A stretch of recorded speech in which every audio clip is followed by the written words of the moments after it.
may I congratulate the Leo Club of Royal College Colombo for organizing this important event. You asked, how did I become vice president? Well, I became vice president of Lions Clubs International in 2019. That was when I was elected by the voting delegates at our convention. Our vice presidents are elected by delegates from all over the globe, and I'm very humbled to have earned the trust and the vote of our Lions from around the world. I was motivated to join Lions clubs because the Lions in my area had given great service and donations to the school for children with special abilities and challenges, where I was the headmaster or principal. I understood the good work that Lions clubs were doing in our community, but I still would not have joined if I had not been asked. Secondly, you asked what motivated me to become international vice president.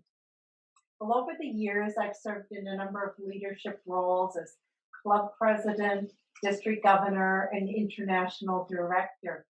And each of those roles gave me the opportunity to observe that when some of us are willing to take the leadership roles and deal with those responsibilities, then we can empower all the Lions and Leos to focus on service and to do the good work that we know Lions and Leos can do. Each of us has talents and gifts that are unique to each of us. And one of the skill sets I developed through those roles in leadership, I felt obligated to offer back in service to our international association. But once again, I wouldn't have volunteered if someone hadn't asked me to become vice president. And even then, as you who lead know, often you're asked and you don't take it that seriously until another person asks you and then another person asks you. It was not a decision I made alone. It was a decision that I discussed on many occasions with my mentors and my family, and a decision we made together before I agreed to run for vice president. Well, first, what does the Lions Club mean to me?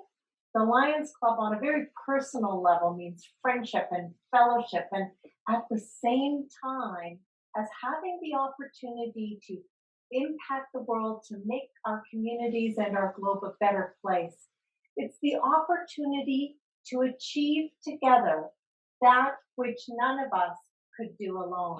Leo clubs and Lions Club have power. We have collective power to serve and to change our world, and to assure that there are opportunities for others who follow us. The second part of your question is, what does the future hold for our Lions Association? I would say that our future will be demanding.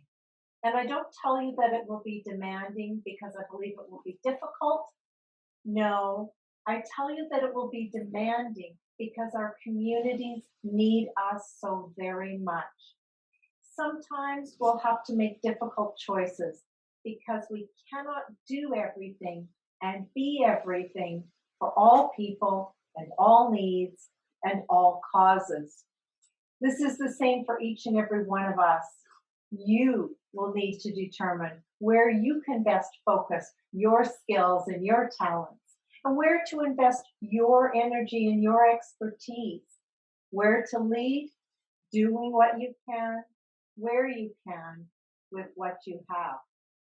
Let me share with you my experience of almost giving up.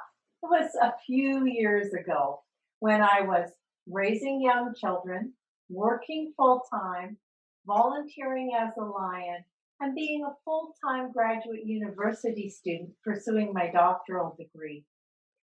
At that level of studies, conducting research and meeting the expectations of multiple faculty advisors was very, very challenging. And it might have been easier at that point in my life to simply let something go. Well, I was not going to neglect my family, and I was not going to neglect my lions and my community, nor was I going to neglect my career and my commitment to my professional team. So the logical choice appeared to be to withdraw from my program of doctoral studies.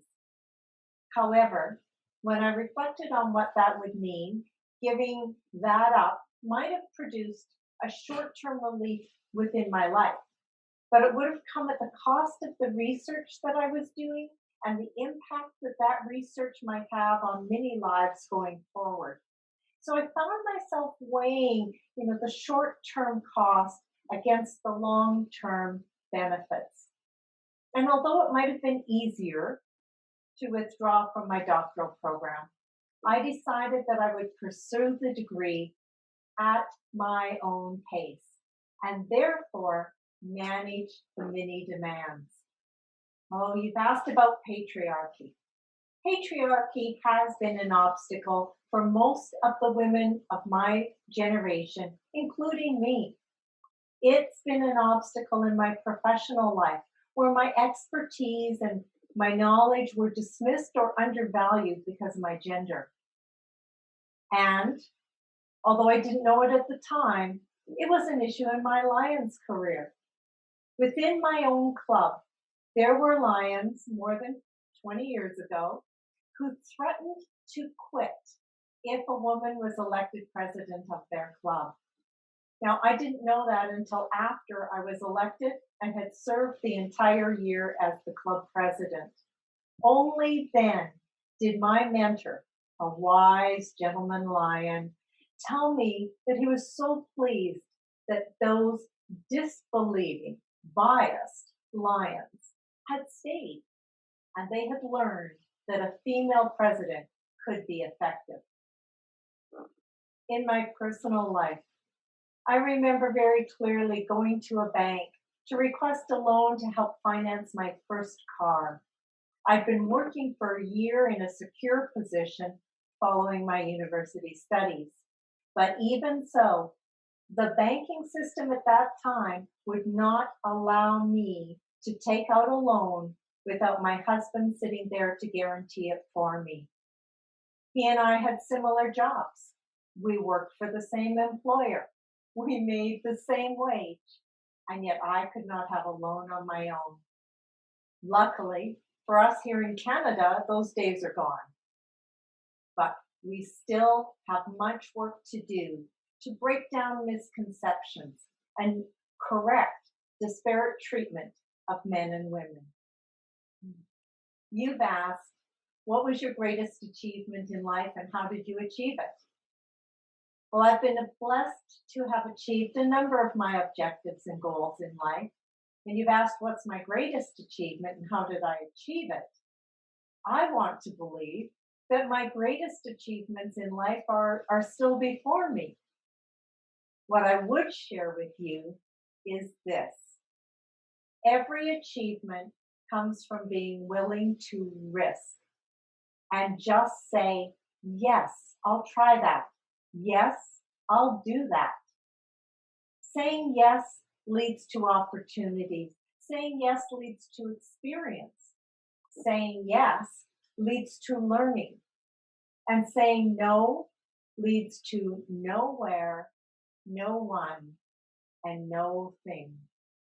So perhaps what I've learned about how one achieves goals is that you have to be willing to risk and to say, yes, I can do that.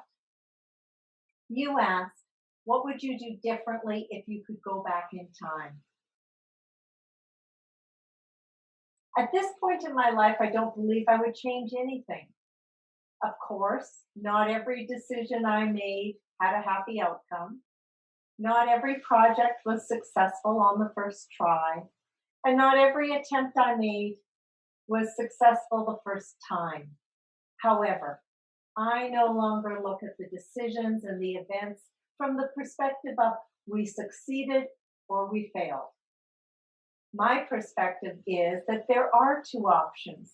We succeeded or we learned. You've asked about what I do to ensure that plans actually become reality, and that's a great question. Many people make plans, but they don't implement them. Or they make plans, but they don't achieve the outcome they desired.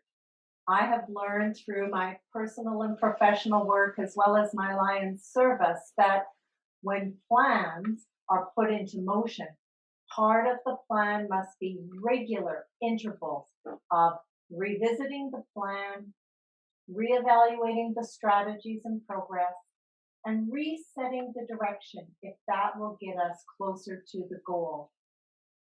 We can never be so invested in yesterday's plan that we dismiss today's opportunities and lose tomorrow's outcomes. A plan is just a plan. Let's always be willing to improve on it, to learn from it, and to move forward. You asked, what are the keys to developing the next generation of leaders in our world? The key to developing the next generation of leaders in our world of Lions, or in my professional work, or in any aspect of our engagement with other people in society, whether it's your school or your cultural clubs or your Leo club. The secret to developing the next generation of leaders is to make it a priority.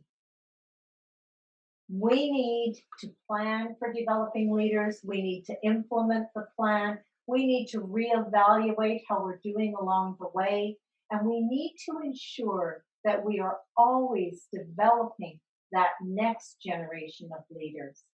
And now, while we're doing that, we need to reinforce among the current leaders the philosophy that the highest form of leadership is mentoring our next generation of leaders. You've given me only 5 words. Not an easy task. Here they are: loyal, reflective, principled, visionary, and passionate. You asked, what quote do I live by? There are probably many, but since you've asked for one, I'll include this. Be the change you want to see in the world. How do I balance my work life and my family life? I set priorities. My family and my Lions work are both priorities, so I schedule time to meet both of those priorities. If I neglect one, the other will suffer as well. So they are both important. My words for you: you are stronger than you know. Do not wait to seize opportunities for experience or leadership or learning and development. Research has shown us that women tend not to volunteer, not to apply for roles or opportunities because they don't feel qualified. Men, on the other hand, apply and hope that they will be qualified by the time the opportunity arises. So we need to trust in our ability to continue to learn and grow and develop while seizing those opportunities. We can do both at the same time. We are strong, resilient women.